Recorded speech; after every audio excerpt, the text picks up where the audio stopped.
आप सभी को नमस्कार, मेरा प्रणाम। भाइयों, मैं आपको बता रहा था कि जब से भारतीय जनता पार्टी ने संविधान हत्या दिवस मनाने का निर्णय लिया है, तब से संविधान के मसीहाओं ने उनके हृदय में बड़ी वेदना शुरू हो गई है। उनका यह वक्तव्य है कि 50 साल पुरानी घटना की अब क्या आवश्यकता है। तो मैं उनको याद दिलाना चाहता हूं, जो लोग 85 वर्ष पहले के विषय पर यह कहते हैं कि आजादी की लड़ाई में एकमात्र उनका संघर्ष था, वो उस स्वतंत्रता संग्राम में बलिदानियों के बलिदान के बाद पाई हुई स्वतंत्रता के साथ क्या किया उन्होंने, ये आज की पीढ़ी को जानने की बहुत अधिक आवश्यकता है। क्योंकि जिस प्रकार से भ्रमित करने का कार्य निरंतर किया जा रहा है, संविधान संविधान संविधान संविधान, बहुत ही स्पष्ट रूप से आज मैं देश की जनता को याद दिलाना चाहता हूं आपातकाल के विषय में। वैसे तो मैं आप सभी के समक्ष सारी घटनाओं के विषय में पूर्व में बता चुका हूं, परंतु आज भिन्न प्रकार का परिप्रेक्ष्य है, उसमें आपातकाल के समय की जो घटनाएं उन सभी को बताना बहुत आवश्यक हो गया है। तो उस समय यह दर्शाया गया, आपातकाल के समय यह दर्शाया गया कि संविधान की हत्या क्या होती है, ये समझने की आवश्यकता है। मैं आपके समक्ष क्रमवार तरीके से बताने का प्रयास करता हूं। सर्वप्रथम उस समय देश के सभी नागरिकों के मौलिक अधिकारों को समाप्त कर दिया गया था। न्यायालय की प्रोसीडिंग्स जो हुआ करती थी,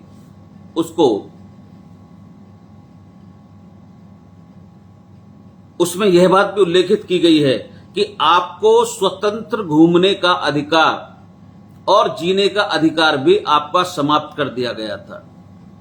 इस प्रकार की भी सूचना आई कि यदि कोई किसी की हत्या भी कर दे और पुलिस कुछ भी कर रही हो, तो आप माय लॉर्ड आप सब देखते रह सकते हैं, सिर्फ और सिर्फ देखते रहेंगे। आपके पास में कोई किसी भी प्रकार की संविधान से सुरक्षा सब समाप्त थी। केवल वही एजेंसीज काम कर रही थी जिनको आपातकाल में कराया जा रहा था।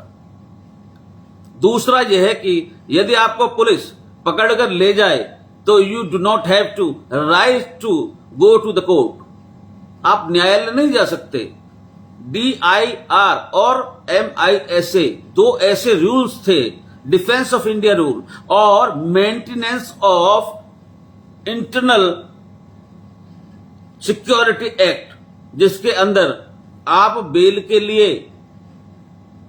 बेल तो एक अलग चीज है, बेल के लिए आप अप्लाई भी नहीं कर सकते थे, यह तक अधिकार आपको नहीं था। और डिफेंस ऑफ इंडिया के अंतर्गत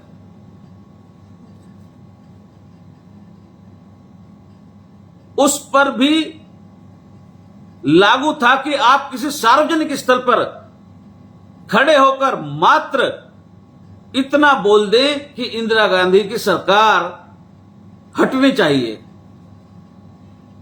इसमें आपको इस रूल के अंतर्गत जेल में डाला जा सकता था, जिसमें बेल का कोई प्रोविजन था ही नहीं। तीसरी मुख्य बात मैं आपको बताना चाहता हूं, देखिए किस तरीके से आपातकाल में क्या क्या हुआ। उस समय समस्त विपक्ष जेल में था और उसमें सिर्फ राजनीतिक नेता ही नहीं थे, लगभग 1.5 लाख लोग, आम जनता और राजनीतिक कार्यकर्ताओं, जो तकरीबन 18 महीने जेल में रहे। विषय सिर्फ इतना साधारण नहीं था और 38वां और 39वां संशोधन करके सरकार किसी भी निर्णय पर न्यायिक समीक्षा का अधिकार समाप्त कर दिया गया था। यानी साफ अर्थों में न्यायालय सरकार की किसी भी टिप्पणी की समीक्षा नहीं कर सकता था और संविधान की प्रस्तावना, जिसे बाबा साहब अम्बेडकर ने संविधान के उद्देश्य का जो प्रेम्बल ऑफ द कॉन्स्टिट्यूशन होता है, जिसे बाबा साहब अम्बेडकर ने संविधान की आत्मा कहा था, उस संविधान की आत्मा को भी बदल दिया गया था, जिसमें सेकुलर और सोशलिस्ट ये दो शब्द डाल दिया गया था। तब जब पूरा विपक्ष जेल में था, और ये कृत्य क्यों किया गया, यह भी ध्यान देने की आवश्यकता है। छत्तीसगढ़ के मुख्यमंत्री जी का एक प्रसिद्ध वाइट है, जिसमें वो कहते हैं कि इंदिरा जी में साहस था। Try to listen carefully. Indira ji में साहस था, इसीलिए उन्होंने आपातकाल लगाया। और भाइयों, मामला सिर्फ इतना ही नहीं था, देश में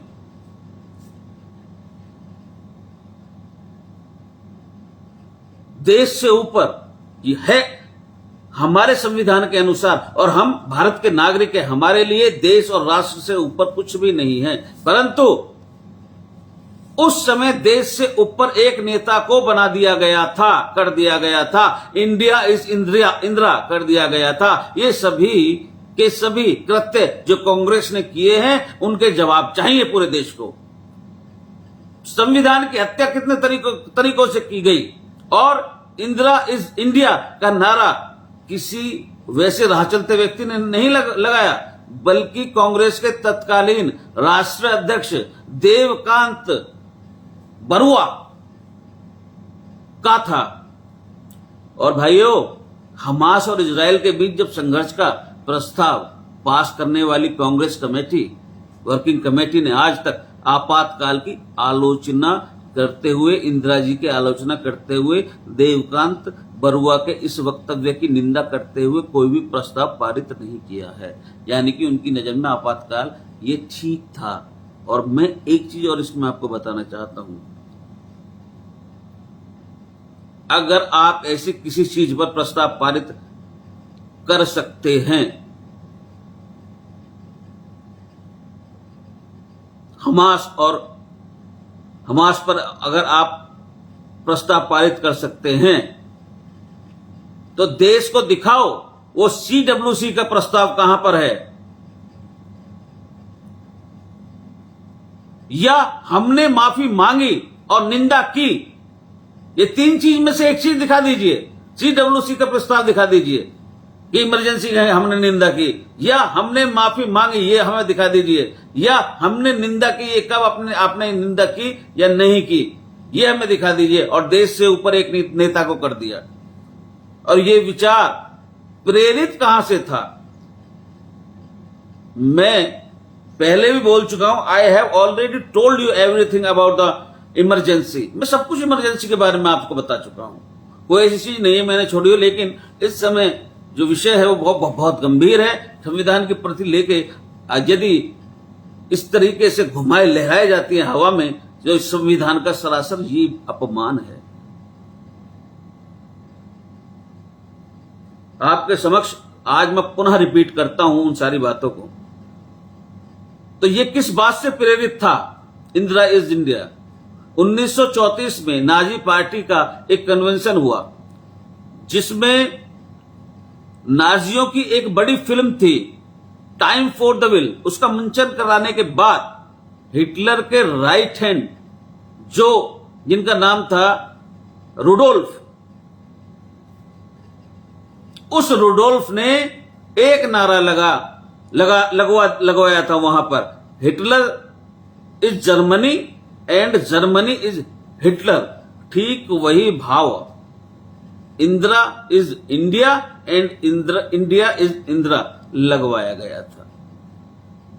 इसलिए संविधान की हत्या क्या होती है, यह समझने की आवश्यकता है। और एक महत्वपूर्ण बात यह भी है कि आखिर ये हुआ क्यों। सबको ये जानना बहुत आवश्यक है, ये हुआ क्यों था। कल शिवसेना के एक बहुत बड़े वरिष्ठ नेता संजय राउत जी ने यह बयान दिया कि इमरजेंसी इसलिए जरूरी थी क्योंकि एनार्की हो गई। मैं पूछना चाहता हूं इंडी गठबंधन के सभी वरिष्ठ नेताओं से कि क्या जयप्रकाश नारायण के नेतृत्व में हो रहा हुआ पवित्र जेपी आंदोलन एनआरकी था? लालू प्रसाद यादव जी से पूछता हूं, अखिलेश यादव जी से पूछना चाहता हूं कि आपके पिताजी मुलायम सिंह यादव जी क्या एनआरकी के हिस्से थे जो जेपी आंदोलन में कदम से कदम मिलाकर लड़ाई लड़ रहे थे? इस सत्ता की लोलुपता में, तुच्छ लोलुपता में आप अपने ऊपर आज अराजकता की मोहर लगाने तक तो को तैयार हैं। अब मैं आपको यह बताना चाहता हूं कि वो एनआरकी क्या थी। ये इमरजेंसी लगी क्यों थी पहले बताई है, लेकिन पुनः आवश्यकता अनुसार मैं बताता हूं। यह आपातकाल इसलिए लगा था कि भारत के इतिहास में एकमात्र उदाहरण है जब किसी प्रधानमंत्री को चुनावी धांधली और चुनाव में भ्रष्टाचार का दोषी पाया गया, श्रीमती इंदिरा गांधी जी को। इलाहाबाद उच्च न्यायालय के द्वारा ये आरोप नहीं था, और दिस वाज नॉट द, ये मतलब सिद्ध था, न्यायालय द्वारा उन्हें दोषी पाया गया था, विक्टिम थी वो, और इस कारण से उनकी सदस्यता समाप्त कर दी गई थी। वो सुप्रीम कोर्ट गई। सुप्रीम कोर्ट ने कहा कि सदस्यता तो रहेगी, परंतु आप सांसद के रूप में कोई भी कार्य नहीं कर सकती। 6 साल चुनाव लड़ने पर उनके प्रतिबंध लगा दिया गया था। सदन की कार्यवाही में आप भाग नहीं ले सकती, सदन की वोटिंग नहीं कर सकती। तब ये आपातकाल लगाकर वो जो संविधान का 38वां और 39वां संशोधन था, वो रेड टू एक्सेप्टेबली लगाया गया था।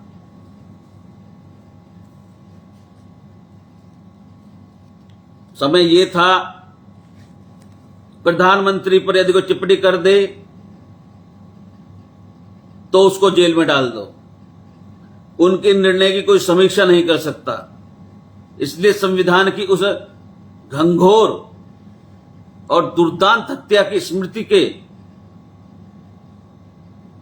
लिए भी आवश्यक है। और यदि मैं ये मैं क्यों कह रहा हूं, ये क्यों हुआ, ये मैं आपको बता देता हूं।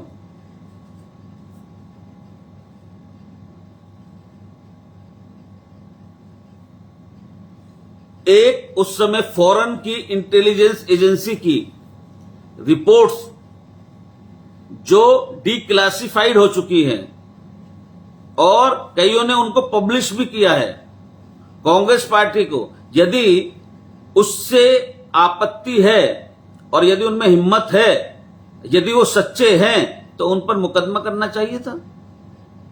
KGB in the world part 2, इसमें भारत का उल्लेख है।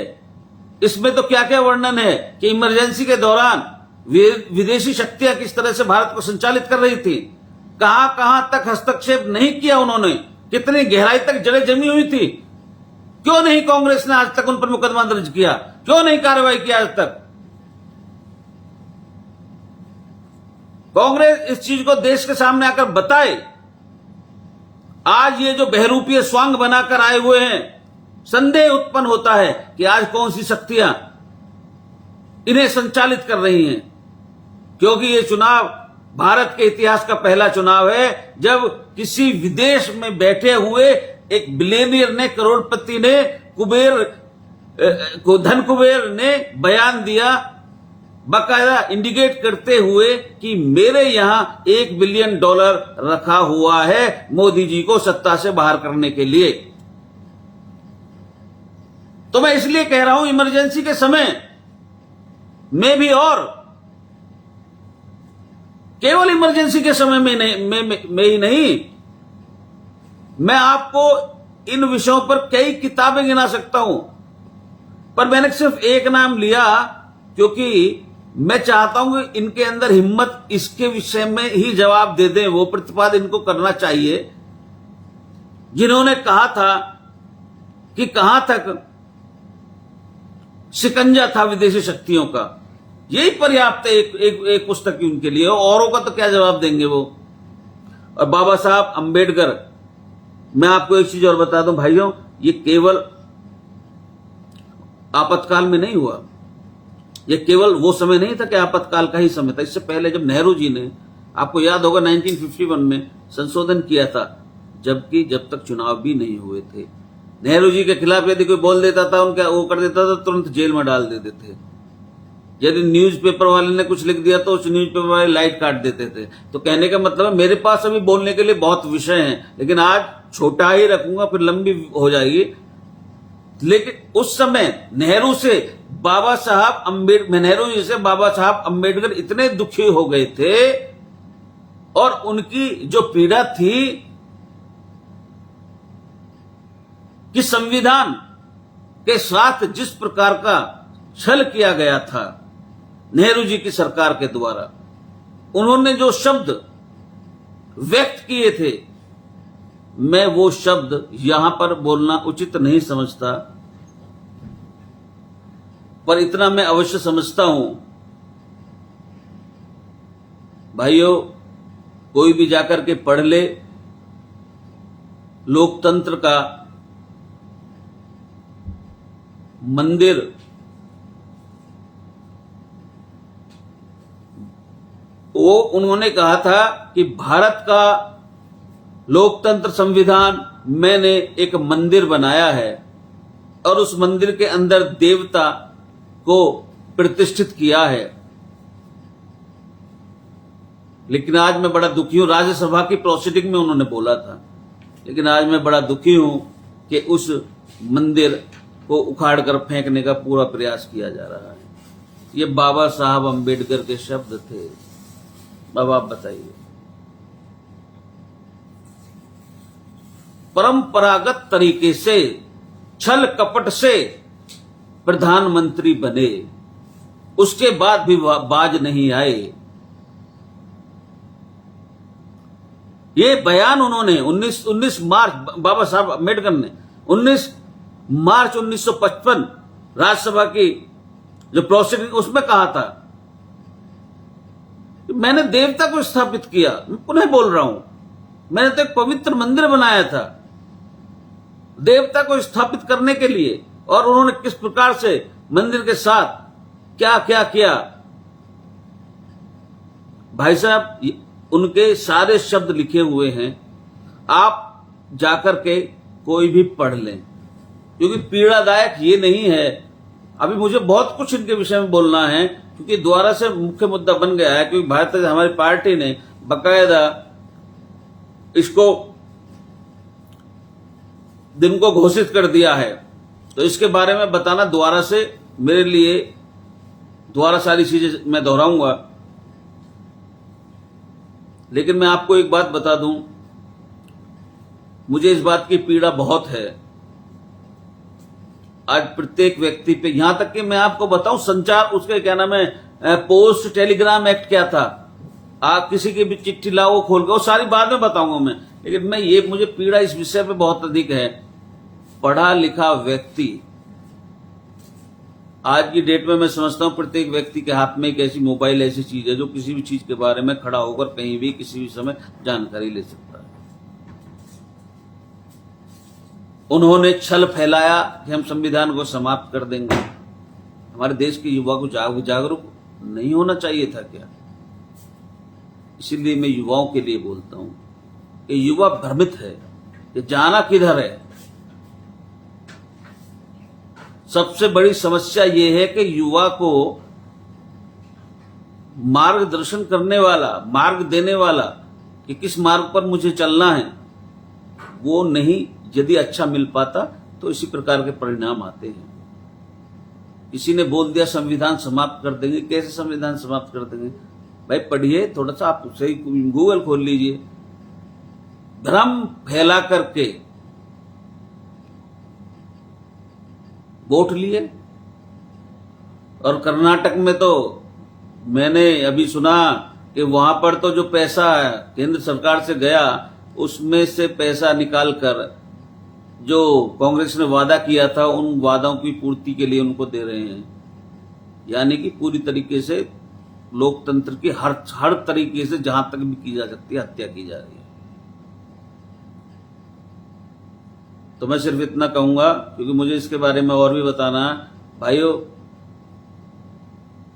ये देश को चलाना केवल नेताओं की ही जिम्मेदारी नहीं है, नागरिकों की भी है। मैं हर अपनी वीडियो में बोलता हूं कि हमारे नागरिक के भी कुछ कर्तव्य हैं। उन अपने कर्तव्यों को समझते हुए अपने आसपास के समाज को सही मार्गदर्शन देते हुए उनको समझाने का कार्य भी लोगों को करना चाहिए।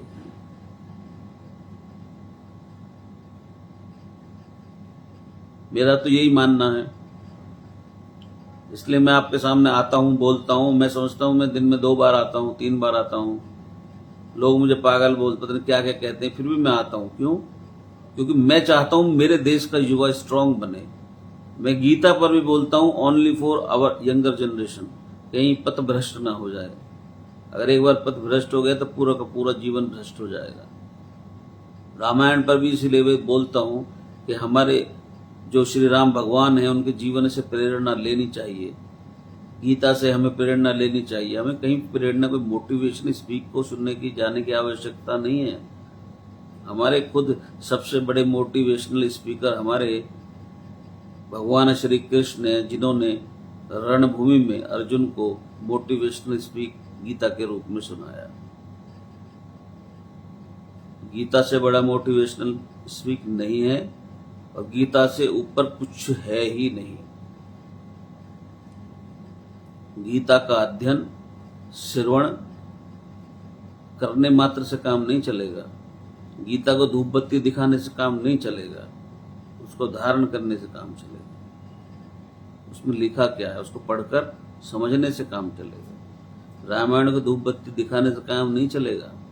रामायण हमें क्या सिखाती है उसको पढ़ के समझ कर और किन परिस्थितियों में हमें क्या करना चाहिए, उन चीजों को समझकर जब काम चलेगा। ये जो सारी कुरीतियां हैं हिंदू धर्म में खास तौर से, इससे मैंने देखा है लोग क्या वो रामायण को धूप बत्ती दिखाते हैं। क्या है ये सब? What is this? रामायण कभी खोली भी नहीं होगी पूरे जीवन में, लेकिन धूप बत्ती अवश्य दिखाएंगे। ऐसे ही श्रीमद् भगवत गीता को दिखाएंगे, लेकिन खोलते नहीं कभी। क्यों भाई? क्या क्या क्या आप क्या इसका क्या मैसेज जाएगा? कुरीतियां आज बहुत बढ़ गई हैं। विवेकानंद जी सबसे ज्यादा चिंतित इसी बात पर हुए थे जब उन्होंने देखा कि देश में चारों तरफ कुरीतियां फैली हुई है। कोई धर्म को समझ ही नहीं पा रहा धर्म है क्या। जब भी उन्होंने धर्म का प्रचार करना शुरू किया था, और न केवल भारत में अपितु उन्होंने पूरे विश्व में धर्म का प्रचार किया था, हिंदू धर्म का, सनातन धर्म का। धर्म को समझने के लिए पहले समझना चाहिए धर्म है क्या, उसके बाद में हमें कोई कार्य करना चाहिए। बहुत बहुत धन्यवाद। जो इसका पार्ट अभी बहुत कुछ रह रहा है वो मैं आपको बता दूंगा। जय जय श्री राम, जय श्री राम।